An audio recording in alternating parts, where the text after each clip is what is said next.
السلام علیکم viewers, novel 8 episode number 6۔ یہ بھی رکھ لیتی ہوں، ویسے کیا پتہ امی وہاں کاغان میں حیدر سے ملاقات ہو جائے۔ الماری سے گرم سویٹر نکالتی زینیا نے کہا۔ ہاں کیا پتہ ملے تو میرا پیار دینا، انہوں نے اس کے ہاتھ سے سویٹر لیتے ہوئے کہا۔ ہو ہائے امی جی، شرم نہیں آ رہی ہے آپ کو؟ مجھے کیسی باتیں سکھا رہی ہیں؟ اب میں جا کر سب کے سامنے اس کو پیار دوں گی؟ زینیا شرارتی انداز میں اسے دیکھتے ہوئے بولی۔ فضا شکیل نے جوتا اٹھا کر اسے مارا جو الماری کے پاس کھڑی تھی۔ اٹھتا ہوا جوتا ٹھیک اس کے بازو پر لگا تھا، جس پر وہ ہنستی اپنی بازو ملنے لگی۔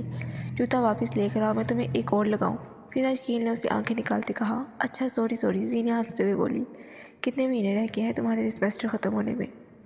اس کے بیگ میں کپڑے رکھتے ہوئے پوچھا۔ زینیا نے الماری سے منہ نکال کر انہیں دیکھا۔ ابھی 3 ماہ پڑے ہیں فائنلز میں۔ کیوں پوچھ رہی ہیں؟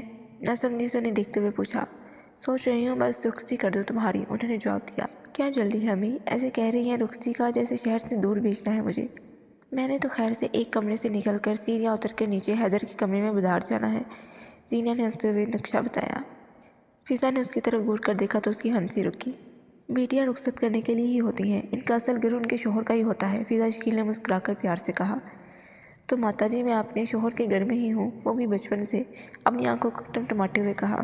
تمہارا کچھ نہیں ہو سکتا، بہت لاپرواہ ہو، فضا شکیل نے اس کے سر پر چپت لگاتے ہوئے کہا۔ بہت ظالم ہے ہاں، منہ بگاڑتے جواب دیا۔ پر آپ ٹینشن نہ لیں، اپنی ماں کے گرد ہلکا بناتے کہا۔ میری بیٹی کے اللہ نصیب پیارے کرے، آمین۔ فضا نے پیار سے اپنی بیٹی کا ماتھا چوما، پھر سے آنکھیں بھی گول لیں۔ نوین مشتبہ اندر آتے پیار سے بولی تو فضا ہنستی۔ امی ساری زندگی آپ کے پاس رہنا ہے، پھر کیوں رونے لگ جاتی ہے؟ ان کی آنکھوں کو صاف کرتے زینیا نے پیار سے کہا۔ نوین مشتبہ نے فضا شکیل کو اپنے ساتھ لگا لیا۔ میری بیٹی ہے، فکر نہ کرو، نوین نے مسکرا کر کہا۔ فضا شکیل بھی مسکرا دی۔ جمعرات کی صبح وہ یونیورسٹی کے پارکنگ میں موجود تھے، بس بالکل تیار تھی، سب اسٹوڈنٹس بھی تیار کھڑے تھے۔ فلک بھی زینیا کے ساتھ کیمرے سیٹ کر رہی تھی۔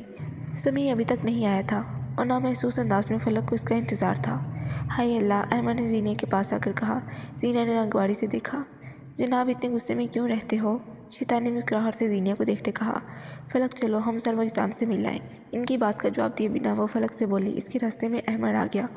پیار سے بات کرنے پر اتنا غصہ؟ ہائے کہیں گستاخی کر دی تو آپ تو قتل ہی کر دیں گے، احمد نے اپنے ہونٹوں کو کاٹتے خباثت سے کہا۔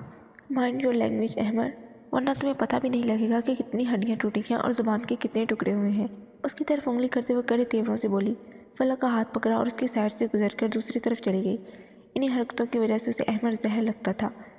تمہیں تمہاری اوقات نہ یاد دلاتی تو میرا نام احمد ملک نہیں، اس کی پشت کو انتقامی نگاہوں سے دیکھتے ہوئے کہا۔ ویسے تو بہت چہک رہا تھا میں آؤں گا، اب دیکھو سب سے زیادہ لیٹ ہے، سامنے سے آتی سمیع کو دیکھ کر فلک نے دانت پیستے کہا۔ اٹس اوکے، کیا ہوا وہ لیٹ ہو گیا؟ کہیں بیزی ہوگا نا، زینیا نے فلک کو دیکھ کر کہا۔ کہیں بیزی نہیں تھا، صبح سے تھائی جان نے اتنی بار دروازہ ناک کیا تھا کہ جلدی اٹھ جائے، یہ سویا ہی نہیں اٹھا، مجھے تھائی جان چھوڑ کر گئی یہاں، نکما نہ ہو تو۔ فلک صبح کا غصہ اب نکال رہی تھی، آنکھوں میں غصے سے شرارے پھوٹ رہے تھے۔ اچھا چلو بس میں بیٹھو، لڑتے نہ رہا کرو، زینیا نے اس کا غصہ ظاہر کرنے کے لیے ہاتھ کھینچا اور بس کی طرف لائی۔ اوپر چڑھتے ہوئے فلک نے ایک بار پھر اسے دیکھا جو فون پر نہ جانے کس سے بات کر رہا تھا، سر جھٹک کر اوپر چڑھ گئی۔ سب بس میں بیٹھ چکے تھے۔ تو کہاں رہ گیا تھا؟ ذوالقرنین کو بس کی طرف آتے دیکھ کر سمیع نے پوچھا۔ سوری یار، صبح ہی تو پلان بنا میرا، جلدی آتے وہ بس کی طرف بڑھا۔ بس کی آخری سیٹس بچی تھیں، وہ دونوں وہاں چلے گئے۔ ذوالقرنین نے سیٹ پر چلتے ہوئے زینیا کو دیکھا جو بیگ میں منہ دیے نہ جانے کیا ڈھونڈ رہی تھی۔ ہلکے میک اپ اور حجاب میں وہ ذوالقرنین کی دل کی تاریں چھیڑ چکی تھی۔ ہائے نین، زینب جو بھی بس پر چڑھی تھی اس کی طرف ہاتھ ہلاتے ہوئے بولی۔ ذوالقرنین نے بس مسکرانا مناسب سمجھا۔ زینب کی آواز پر سر اٹھا کر بس میں دیکھا تو اسے ذوالقرنین کہیں نہ دکھا۔ ہم یہاں ہیں زینیا، سمیع نے پیچھے سے مسکرا کر کہا اور ایک نظر فلک پر ڈالی جو اپنے موبائل میں مصروف تھی۔ ظالم حسینہ، اب دونوں کب آئے؟ زینیا خوشگوار موڈ میں بولی۔ جب آپ اپنے بیگ میں گھسی ہوئی تھیں، ذوالقرنین نے مسکرا کر کہا تو زینیا ہنس دی۔ اس کی ہنسی بھی بہت دلچسپ تھی، پہلی بار وہ ہنسی تھی۔ وہ میں ہینڈ فری ڈھونڈ رہی تھی، وہ ہنستے ہوئے اس کی طرف دیکھ کر بولی۔ چلیں اب تو مجھے اگنور نہیں کریں گی نا؟ اس کی طرف دیکھ کر شرارت سے کہا۔ نہیں بالکل کروں گی، لازمی کروں گی، زینیا اس کے جواب میں ہنستے ہوئے بولی۔ ذوالقرنین بھی ہنس دیا اس کے جواب پر۔ ویسے زینیا ہم دوبارہ پارٹنرشپ میں آ سکتے ہیں، سمیع اس کے خوشگوار موڈ کا فائدہ اٹھاتے بولا۔ تمہارا روگ ابھی تک ختم نہیں ہوا، فلک گردن موڑتی ہوئی بولی۔ تم میرے منہ نہ لگا کرو سمجھی، سمیع نے اسے تیزی سے جواب دیا۔ بس کرو، کیا لڑنے لگ جاتے ہو، ہر جگہ تم دونوں، کہیں سے بھی کزنس نہیں لگ رہے، زینیا نے دونوں کو ٹوکا جو موقع نہیں جانے دیتے تھے۔ Wait, cousins? ذوالقرنین نے حیرت سے بولا۔ Yes, don't you know, in fact ان کا نکاح ہوا ہے، زینیا نے ایک اور انکشاف کیا۔